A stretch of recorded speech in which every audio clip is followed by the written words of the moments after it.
সংযোজনের তরফে আরও একটি সামাজিক কর্মসূচি আয়োজিত হলো 14ই মে।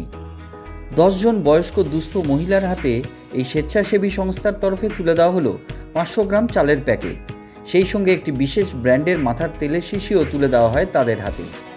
এই তেলের শিশিগুলি আমাদের সরবরাহ করেছে নর্থ কলকাতার জনহিত সংকল্প নামে একটি স্বেচ্ছাসেবী সংস্থা। আমরা তাদের ধন্যবাদ জানাই। সংযোজনের সেক্রেটারি শিখা চক্রবর্তী দুস্থদের হাতে এই সামগ্রী তুলে দেন। তার সঙ্গে ছিলেন চেয়ারম্যান সুদীপ্ত চক্রবর্তীও।